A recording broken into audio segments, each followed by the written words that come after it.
একবার ভেবে দেখুন তো, আমরা এমন একটা পৃথিবীতে বেঁচে আছি যেখানে প্রতিটা সেকেন্ডের শব্দ আমাদের ঘিরে রেখেছে। একটা ছোট পরিসংখ্যান দেই। গড়ে একজন মানুষ দিনে প্রায় ২৫০০ বার ফোনের স্ক্রিন স্পর্শ করে।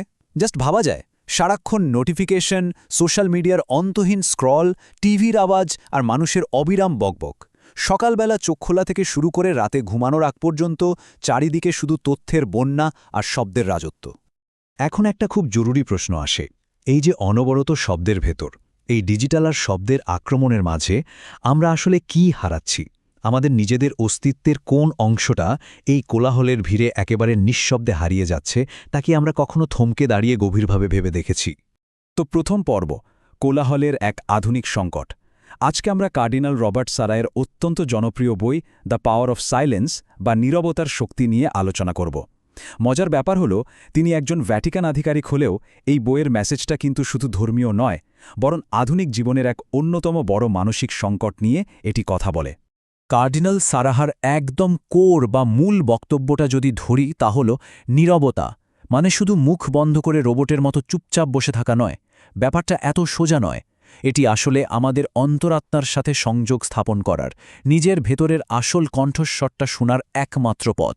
বাইরের পৃথিবীর এই কোলাহল যখন থেমে যায়, ঠিক তখনই আমরা আমাদের ভেতরের আসল কথাগুলো শুনতে পাই। আরও গভীরভাবে দেখলে বোঝা যায় আধুনিক সমাজ ব্যবস্থা বা সভ্যতা আসলে শব্দকে একটা ঢাল বা বর্ম হিসেবে ব্যবহার করছে। কারণটা খুব ইন্টারেস্টিং।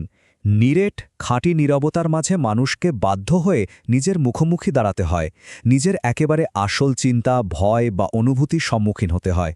আর সত্যি বলতে অনেকের কাছেই এই আত্ম-উপলব্ধি এখন রীতিমতো অসহ্য একটা ব্যাপার। তাই শব্দের আড়ালে লুকিয়ে থাকাটাই এখন সবচেয়ে সহজ আর আরামদায়ক মনে হয়। কিন্তু এই অনবরত শব্দের মাঝে থাকার এক বিশাল মানসিক মূল্য আমাদের চোকাতেই হচ্ছে। আমরা সারাদিন এত কথা শুনি, এত কন্টেন্ট গিলি যে আমাদের ব্রেন বা মস্তিষ্ক এক মুহূর্তের জন্য বিশ্রাম পায় না। এর ফলাফল কি? যে কোনো কাজে ফোকাস বা মনোযোগ সাংঘাতিকভাবে কমে যাচ্ছে, নিজের সাথেই নিজের সংযোগ ছিন্ন হয়ে যাচ্ছে, আর সবচেয়ে ভয়ঙ্কর ব্যাপার হলো জীবনের আসল অর্থ খুঁজে পাওয়াটা দিন দিন আরও কঠিন হয়ে পড়ছে। এটা এক ধরনের মানসিক ক্ষয় যা আমরা প্রতিদিন একদম নিঃশব্দে মেনে নিচ্ছি। এবার আসি দ্বিতীয় অংশ, নীরবতা নিয়ে আমাদের কিছু প্রচলিত ভুল ধারণা। নীরবতা নিয়ে সমাজে কিছু অদ্ভুত আর গভীর ভুল ধারণা গেঁথে আছে। আমরা অনেক সময় চুপ থাকাকে একটা নেতিবাচক দিক বা দুর্বলতা হিসেবে দেখি। অনেকের ধারণা চুপ থাকা মানেই সে দুর্বল বা পরিস্থিতিটা খুব অস্বস্তিকর। কিন্তু আসল সত্যটা জানেন? একদম উল্টো। সত্যিকার অর্থে মানসিকভাবে সবচেয়ে শক্তিশালী মানুষ সেই যে কিনা নীরব থাকতে পারে। কারণ এই নীরবতার ভেতর লুকিয়ে থাকে অসীম ধৈর্য, গভীর মানসিক শক্তি আর প্রচণ্ড মাত্রার আত্মনিয়ন্ত্রণ। এটা কোনোভাবেই দুর্বলতা নয়, বরং এটাই হলো মানুষের প্রকৃত গভীরতা। ইতিহাসের পাতা ঘাঁটলেই কিন্তু এর দারুণ প্রমাণ মেলে। সব বড় বড় চিন্তা আর যুগান্তকারী আবিষ্কার এই নীরবতার গর্ভেই জন্ম নিয়েছে। যেমন ১৬৬৬ সালের কথা ধরা যাক। আইজ্যাক নিউটন একটি নির্জন বাগানে বসে নীরবে ভাবছিলেন। ঠিক তখনই তিনি আপেল পড়ার সেই বিখ্যাত ঘটনাটি পর্যবেক্ষণ করেন।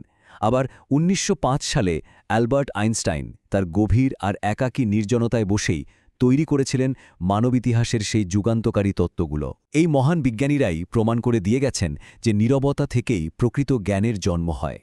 সুতরাং নীরবতার একটা দারুণ নতুন সংজ্ঞা আমরা এখানে দাঁড় করাতে পারি। নীরবতা কোনো শূন্যতা বা স্রেফ একটা খালি জায়গা নয়। এটি হলো সেই উর্বর ভূমি যেখানে মানুষের সবচেয়ে গভীর চিন্তা আর সৃজনশীল ধারণাগুলো একটা ছোট্ট বীজ থেকে বিশাল বৃক্ষে রূপ নেয়। এক কথায় এটি হলো মহান আইডিয়া তৈরির সত্যিকারের আতুরঘর। তৃতীয় অংশ, মানবিক সম্পর্কে নীরবতা। আচ্ছা, মানুষের সাথে মানুষের সম্পর্কের ক্ষেত্রে এই নীরবতা কিভাবে কাজ করে? আমরা প্রায় খেয়াল করব কারোর সাথে কোনো কথা না বলা নিয়ে আমাদের ভেতরে একটা অদ্ভুত ভয় কাজ করে। তাই আলাপের মাঝে একটু শূন্যতা তৈরি হলেই আমরা আজেবাজে বা অপ্রয়োজনীয় কথা বলে সেটা ভরাট করার আপ্রাণ চেষ্টা করি। এটা কিন্তু আসলে একটা অগভীর সম্পর্কের লক্ষণ। অন্যদিকে একটি গভীর সম্পর্কের সবচেয়ে বড় প্রমাণ হলো যখন দুজন মানুষ একসাথে চুপচাপ বসে থাকতে পারে, কোনো রকম অস্বস্তি ছাড়াই। যাদের পারস্পরিক সম্পর্ক আসলে অনেক গভীর, তাদের এই কানেকশন ধরে রাখতে অবিরাম বকবক করার কোনো দরকারই পড়ে না। আর সত্যিকার অর্থে কাউকে শোনা বলতে কি বোঝায়? মন দিয়ে শোনার জন্য সবার আগে দরকার নিজের মন আর মুখকে কিছুক্ষণের জন্য শান্ত করা। অন্য একজনকে পুরোপুরি মনোযোগ দিতে হলে আগে নিজেদেরকে নীরবতার মাঝে পা রাখতে হবে। নিজের ভেতরের অবিরাম শব্দ থামলে তবেই তো অন্যের মনের কথা সঠিকভাবে অনুধাবন করা সম্ভব, তাই না? চতুর্থ এবং শেষ পর্ব, কিভাবে জীবনে নীরবতা ফিরিয়ে আনা যায়। এই অতি উদ্দীপিত আর শব্দে ভরপুর পৃথিবীতে আমরা কিভাবে নীরবতাকে আবার জীবনে ফিরিয়ে আনতে পারি? কার্ডিনাল সারাহের জন্য দারুণ 4টা অত্যন্ত প্র্যাকটিক্যাল বা বাস্তব পদক্ষেপের কথা বলেছেন। 1 নাম্বার, সকালে ঘুম থেকে ওঠার পর প্রথম 15 থেকে 20 মিনিট কোনোভাবেই ফোন স্পর্শ করা যাবে না। ওই সময়টা শুধু নিজের সাথে কাটাতে হবে। 2 নাম্বার হল দিনের মধ্যে অন্তত একটা কাজ, তা হতে পারে হাঁটা, খাওয়া বা শুধু বসে থাকা, সম্পূর্ণ নীরবে করতে হবে। 3 নাম্বার, মুখ ফুটে কোনো কথা বলার আগে জাস্ট কয়েক সেকেন্ড থেমে ভাবতে হবে কথাটা আদৌ বলা জরুরি কিনা।